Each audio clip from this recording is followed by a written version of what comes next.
Good day. My name is Professor Anthony Revicchio. Welcome to our video cast. Today we're going to be talking about your home-based business. We're going to be talking about the income, but more importantly, we're going to be talking about your expense and deductibility. I'm going to try to take a 1-hour lecture, or 2-hour lecture actually, and try to condense it into 10 minutes. So please grab a paper, please grab a pen, and also forgive me as I go through my notes. So, let's start talking about a home-based business. When we talk about a home-based business, we're really talking about two areas. The first area, from an income tax point of view, is how big is the business as far as size? Is it a 1-bedroom?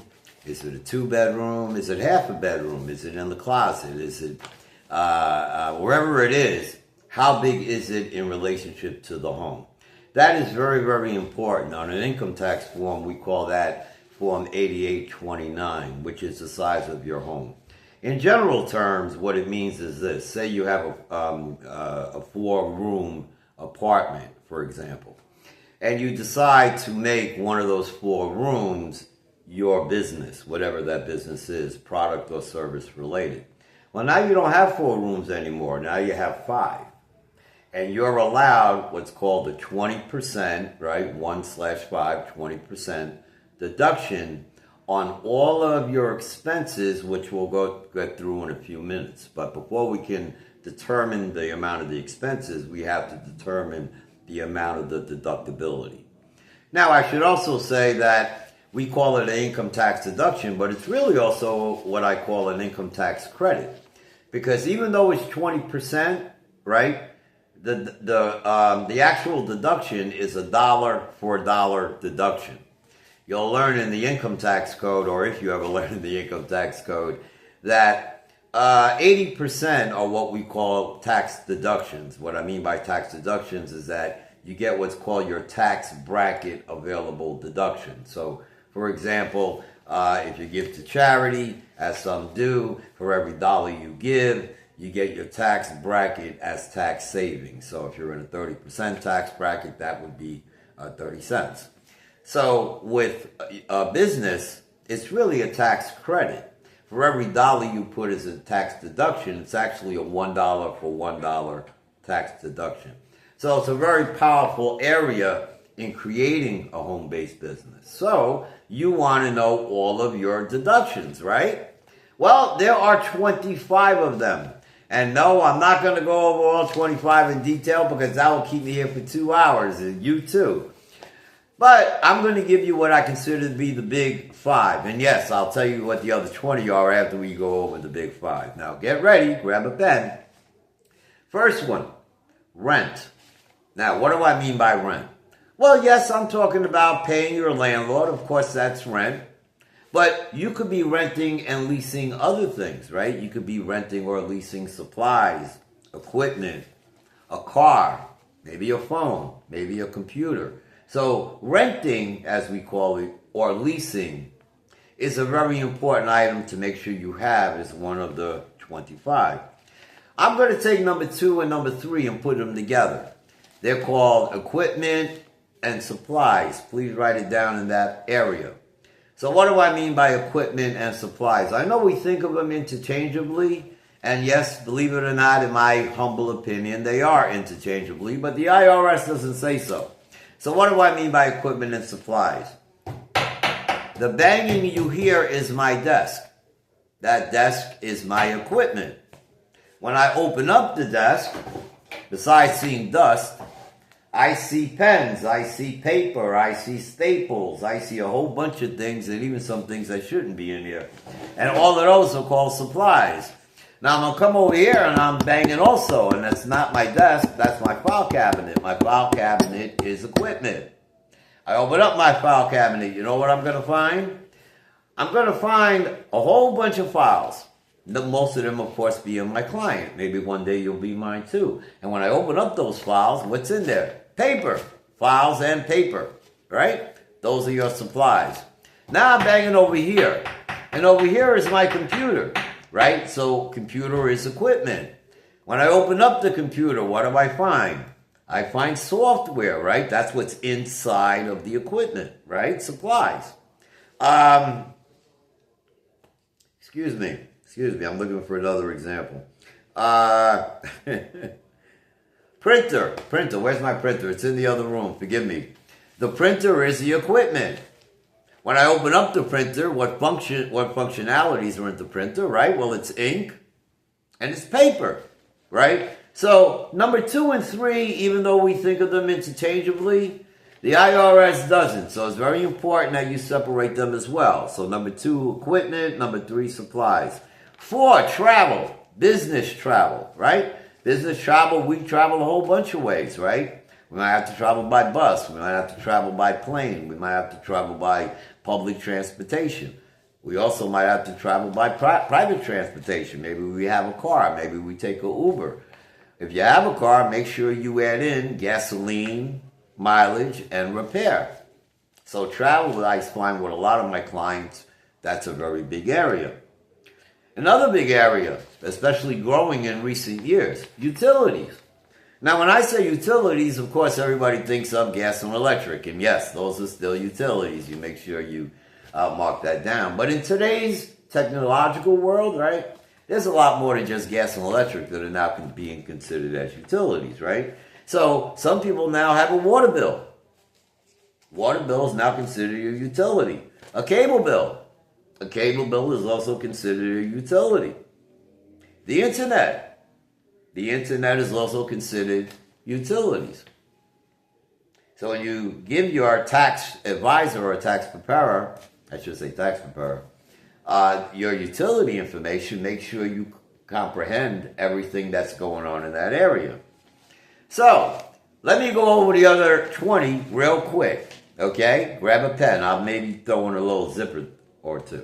So, startup costs. If this is a brand new business, right, you want to make sure you capture all of the other things I'm about ready to mention, because under startup costs, you got a specialized deduction for that.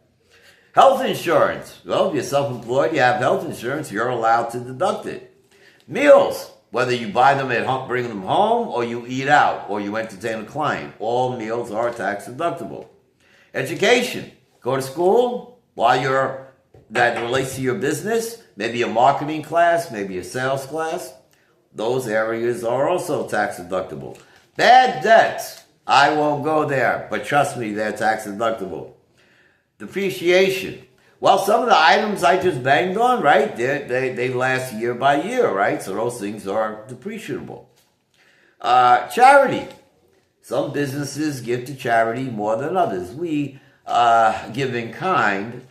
Some areas that are in kind are not tax deductible because those are considered labor. But non-labor items to charity are fully tax deductible as a home-based business. Insurance. Not health insurance, because I already mentioned that. Insurance for the business. Very important, right? Not just as a tax deduction, keeping track of it, but of course the business itself. Advertising. In today's advertising, well, it's a lot different than yesterday's advertising, right? In yesterday's advertising, we're talking TV advertising, we're talking radio advertising. Well, that's different today. Today we're talking add-in promotion. So now we're talking maybe internet advertising. Now we're talking flyers, if you have someone putting it out there with those type of situations. So make sure you add promotion and advertising. You can put them together, and they all count as one. Professional services. Maybe your business needs a lawyer. Maybe your business has a financial consultant. Maybe you need an income tax advisor. Hello, I'm available. Those areas are also tax deductible. And all of those areas, you should make a track sheet. Why? Because that way, A, you won't drive yourself crazy, and B, you won't drive your tax professional crazy. So, those are the areas that one wants to consider. Oh, I shouldn't even say consider. You are eligible for as a home business proprietor. To give you an example in a mathematical way of how this works. Let's say your business made $40,000. Congratulations. But you added up all of those things I mentioned, and those expenses came out to $30,000. Well, that means you made a $10,000 profit, right? Congratulations. Well, like any other profit, you still have to pay tax on that, right? But you're not paying taxes on the 40. You're paying taxes on the 10.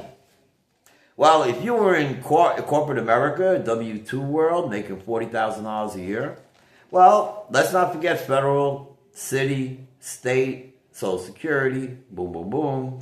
It really comes out to 40%, but for our purposes, we'll say it's 30%, right? So that means you're paying $12,000, or that person is paying $12,000 in taxes every year on their $40,000. Well, as a home-based business, you just made $40,000 as well, but your net, right, your profit, because that's what you pay taxes on, is on $10,000. And if you still use that 30% ratio, well, now you're not paying $12,000 anymore. Now you're paying $3,000. So what's that $9,000 difference? We call that tax savings. And I'll take that one step further, right? Show you how long I've been doing taxes, my 35-year brain. If you took that and times it again by the same amount, right? So $9,000 at the same tax rate of 30%. I said that $9,000 was tax savings. You may not understand what that word means, but you'll understand what this word is. Tax dollars, right? What comes back into the pocket. That $9,000 tax savings at 30% comes out to $2,700 more dollars in your pocket. So that is a very good reason to not just think of the business as a tax shelter, but the tax shelter maximizes itself by keeping track of your deductions and expenses. That's another story, to tell you the truth. But also more importantly, as I'm sure you hear in the spheres of entrepreneurship, it's a wonderful thing to do. I've had my own self-practice now for 35 years. I'm sure that's where I got all this gray hair, and I love it. But that's another story for another time. I hope this video cast has helped you a little bit to understand your home-based business expenses and the forms you need. And I did forget to mention a form. When you're looking at the size of your practice in relationship to your home, that is Form 8829. And of course, that's very important because that percentage tells you the percentage of all of those deductions that we just mentioned, right? And that form is called the Schedule C. So in the income tax world, you want to make sure you understand your Schedule C and your 8829 along with your income tax preparer. My name again is Professor Anthony Revicchio. It was wonderful doing this video cast. I hope my gray hair didn't bother you too much. But I love answering questions. So if you have any income tax questions, especially relating to what we're talking to, feel free to pick up the phone and give me a call. It'll be my pleasure. 347-575-5045. See, I'm in the middle of late filing season, actually, so, my mind's going a little bit crazy. But thank you for joining me. Be tax smart. Hope we talk again.